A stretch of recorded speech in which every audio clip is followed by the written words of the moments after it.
ராவணன் தான் பிராமணன், இவனும் ராமனை பாப்பாம்பான். ஒரு இளவையும் படிக்காமலே வண்டியை விட்டான் ரொம்ப நாளா.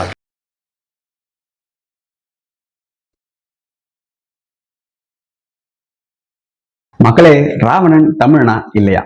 நம்பலாமா நம்பப்படாதா? விக்கி ப்ரோ அவருடைய வீடியோல சொன்னது உண்மையா பொய்யான்னு தான் இந்த வீடியோல நாம பார்க்க போறோம்.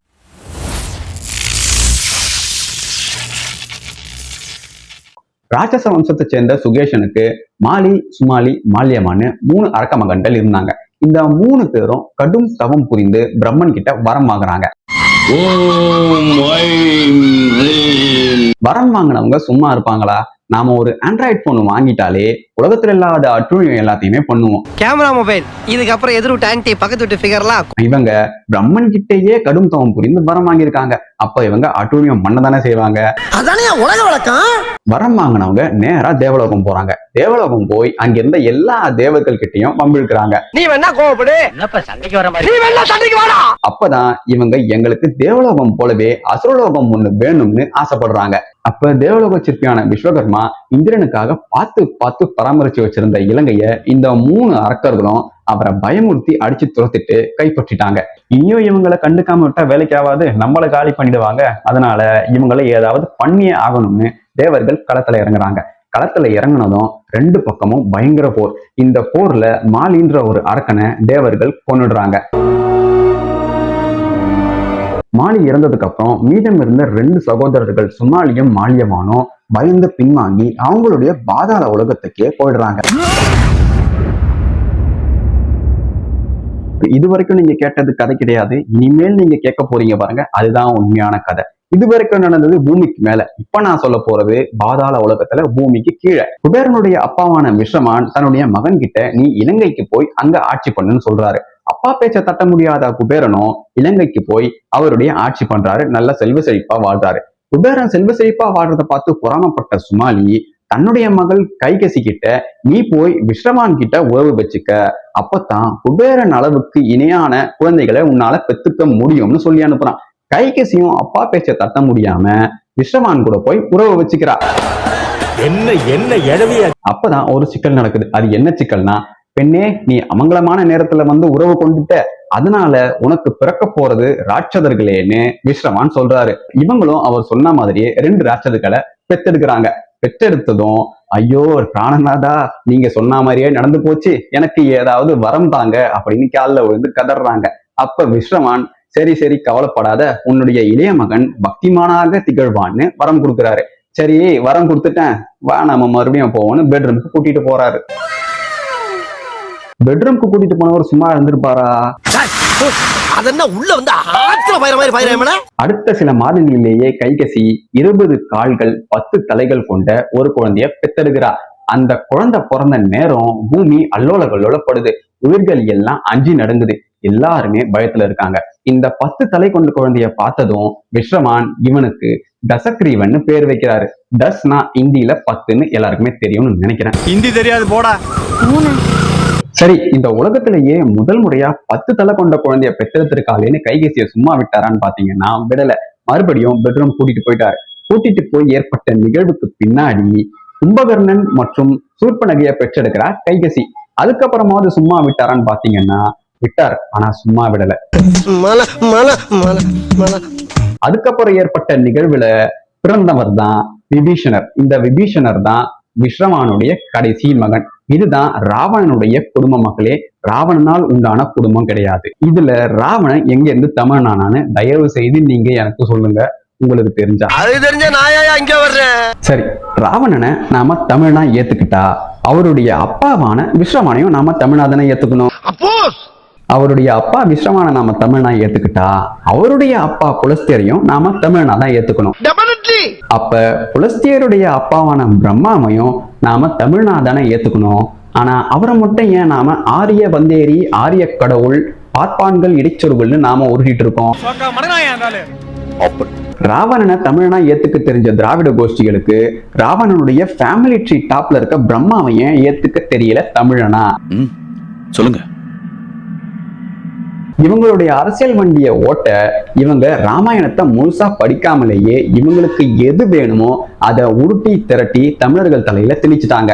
தமிழர்களும் இதனுடைய உண்மைத்தன்மை தெரியாம ராவணன் எங்கள் பெருமைமிகு வீரமிகு முப்பாட்டன், கேரளா பக்கத்துல இருக்க சேட்டன் வேற உருட்டிட்டு இருக்கோம். இன்னொரு கன்றாவியான கதை என்னன்னா, ராவணன் எங்களுடைய இலங்கையில் பிறந்த ஆதித்தமிழ் முப்பாட்டன் ஒரு குரூப் சுத்திட்டு இருக்கு. இலங்கையில இருக்கவங்க சொன்னா கூட பரவாயில்ல, ஏன்னா அவங்க ஆர்கியாலஜிக்கல் ரீதியா ஏதோ ஒன்றத்தை கண்டுபிடிச்சிருக்காங்கன்னு கூட சொல்லலாம். ஆனாலும் அது ராவணன் அங்க பிறந்ததற்கான சான்று கிடையாது. வால்மீகி எழுதிய ராமாயணத்திலையும் சரி, கம்பர் எழுதிய ராமாயணத்திலையும் சரி, ராவணன் இலங்கையில் பிறந்தான்னு அவங்க எழுதவே இல்லை. ராவணன் அங்கு ஆட்சி பண்ணான்னு தான் அவங்க எழுதியிருக்காங்க. ஓடவே இல்லை. தமிழ் கவி சக்கரவர்த்தி கவி பேரரசன் கம்பர் அவர் தன்னுடைய ராமாயணத்தை வால்மீகி எழுதிய ராமாயணத்தை பார்த்து கொஞ்சம் தன்னுடைய கற்பனைகளை கலந்து எழுதியிருக்காரே தவிர மூலத்தை அவர் மாற்றவே இல்லை. மூலத்துல என்ன இருந்ததோ அதே தான் அவர் எழுதியிருக்காரு. டெல்லிக்கு பக்கத்துல இருக்க பிஸ்ரக் என்னும் ஊர்ல தான் ராவணன் பிறந்ததாக அங்க இருக்க மக்கள் நம்புறாங்க. அவங்க மட்டும் இல்ல, வட இந்தியால இருக்க பெரும்பாலான மக்களும் அங்கதான் ராவணன் பிறந்ததாக நம்புறாங்க. அதுவும் இல்லாம அங்க ராவணனுக்கு கோவில் கட்டி வழிபட்டுட்டு வராங்க. இந்த ஒரு ஆதாரமே போதும். ராவணன் தமிழனும் கிடையாது, ராவணன் இலங்கையிலும் பிறக்கல, ராவணன் இலங்கையில ஆட்சி மட்டும்தான் பண்ணான். அப்ப இதெல்லாம் பொய்யா? வைகுண்ட லோகத்தின் வாயிற்காவலர்களாக இருந்த விஜயனும் ஜெயனும் அவங்க பெற்ற சாபத்தால முதற் பிறவியில ஹிரண்யாக்ஷன் ஹிரண்யகசிபு என்றும், இரண்டாவது பிறவியில ராவணன் கும்பகர்ணன் என்றும், மூன்றாவது பிறவியில சிசுபாலன் தண்டவர்க்கன் என்றும் இந்த பூமியில அவங்க பிறந்தாங்க. தட் மீன்ஸ் ராவணன் முற்பிறவியிலும் சரி மறுபிறவியிலும் சரி தமிழனா இருந்ததே கிடையாது. ராவணனுடைய முற்பிறவி பிறப்பிடம் மூதாதையர்னு எப்படி பார்த்தாலும் ராவணன் தமிழனா இருந்ததே கிடையாது, தமிழனா அவன் வாழ்ந்ததே கிடையாது. ராவணன் பிராமண தந்தைக்கும் ராட்சச தாய்க்கும் பிறந்தவன். பிற்காலத்தில் குபேரன் ஆட்சி பண்ணிட்டு இருந்த இலங்கையிலிருந்து குபேரனை அடிச்சு துரத்திட்டு இவன் இலங்கையை ஆட்சி பண்றான். இதனாலேயே இலங்கையில இருந்த ராவணன் தமிழ்ல தான் பேசினா, தமிழ் மன்னனா தான் இருந்தான்னு சிலர் ராமாயணத்தை படிக்காமலேயே அவங்களுடைய கற்பனை கதைகளை அள்ளி வீசியிருக்காங்க. இலங்கையை ஆட்சி பண்ணப்ப ராவணன் கண்டிப்பா தமிழ்ல பேசியிருப்பான். ஆனா அந்த காரணத்தாலேயே அவன் தமிழனா இருக்க மாட்டான். அறம்னா என்னன்னே தெரியாத குடும்பம் தான் ராவணனுடைய குடும்பம். ராவணனுடைய குடும்பம் தமிழ் பேசினதா எந்த குறிப்புமே இல்லை. கம்பர் எழுதிய ராமாயணத்திலையும் சரி, வால்மீகி எழுதிய ராமாயணத்திலையும் சரி. உண்மையா சொல்லணும்னா ராவணன் சமஸ்கிருதத்தில் மிக கைதேர்ந்தவனா இருந்திருக்கான். சமஸ்கிருதத்தில் குறிப்பா சாமவேத பண்டிதனா இருந்திருக்கான். அப்படின்னா ராவணனுடைய தாய்மொழியும் பேச்சு மொழியும் சமஸ்கிருதம் தானே, எப்படி தமிழ் மொழியாச்சு?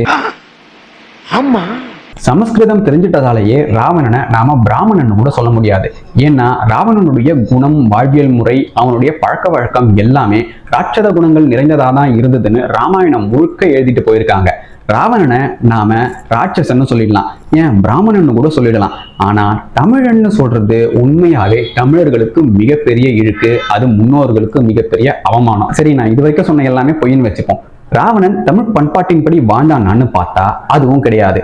தமிழ் இலக்கியமான இனியவை 40ல பிறன்மனை பின்னோக்கா பீடினதும்னு எழுதியிருக்கு. அதுவும் இல்லாம பிறன் பொருளால் பெற்றொழுகும் பேதைமை ஞானத்து அறம்பொருள் கண்டார்கண் இல்னு ஐயன் வள்ளுவர் எழுதியிருக்காரு. இதோட பொருள் என்னன்னு இப்பத்தி ஜென்ரேஷனுக்கு புரியுற மாதிரி சொல்றேன். அதாவது இந்த உலகத்துல இருக்க எல்லா நல்ல விஷயத்தையும் கற்று தெரிந்த ஒருத்தன் அடுத்தவன் பொண்டாட்டிய அக்கா அக்கான்னு சொல்லி அவங்க பின்னாடியே சுத்திட்டு ஊரை ஏமாத்திட்டு இருக்க மாட்டான்னு ஐயன் வள்ளுவர் சொல்றாரு. தமிழர்களுடைய அறம் ஒருத்தனுக்கு ஒருத்தி, ஒருத்திக்கு ஒருத்தன் தான். ஆனா மன்மதனுடைய பேச்சை கேட்ட ராவணன் மாம்ஸ் கைய காலை வச்சுட்டு சும்மா இல்லாம சீதைக்கு ஃப்ரெண்ட் ரெக்வஸ்ட் கொடுக்குறாரு. சீதை ஃப்ரெண்ட் ரெக்வஸ்ட அக்செப்ட் பண்ணலன்னு தெரிஞ்சதும் ராவணன் காண்டாகி அவங்கள கடத்திட்டு போயிட்டாரு. இது தமிழர் பண்பாடான்னு தயவு செய்து சொல்லுங்க மக்களே.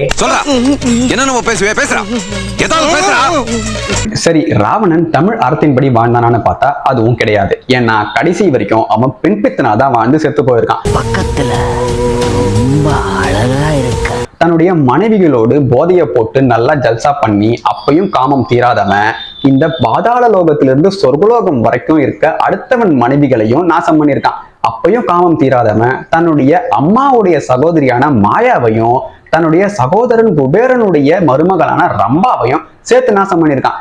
இப்படி இருக்க ஒருத்தன் எப்படி தமிழனா இருக்க முடியும்? இவன் கண்டிப்பா தமிழனா இருந்திருக்க வாய்ப்பே இல்லை. இவன் திராவிடனா தான் இருந்திருப்பான்.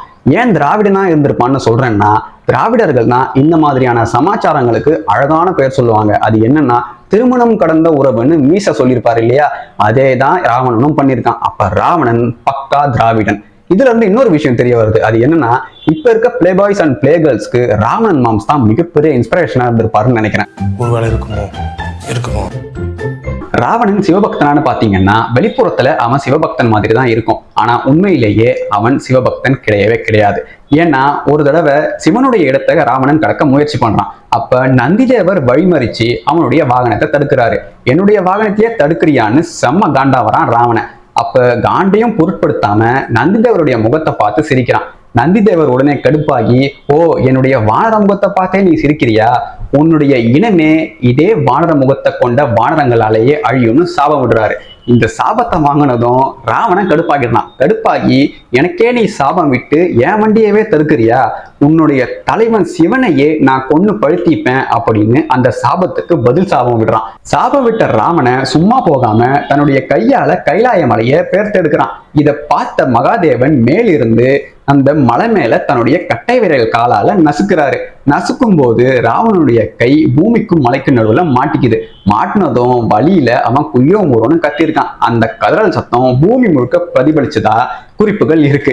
அதுவும் இல்லாம, சரி நீ இப்படியே இரு, நான் போய் டீ சாப்பிட்டு வரேன்னு சிவன் போயிட்டு இருக்காரு. போயிட்டு அவர் திரும்பி வந்து பார்க்கும்போது 1 வருஷம் ஆயிருக்கு. சரி 1 வருஷம் ஆயிடுச்சே, இனிமேலும் நீ அழ வேணான்ட்டு அவர் இவனை விடுவிச்சிருக்காரு.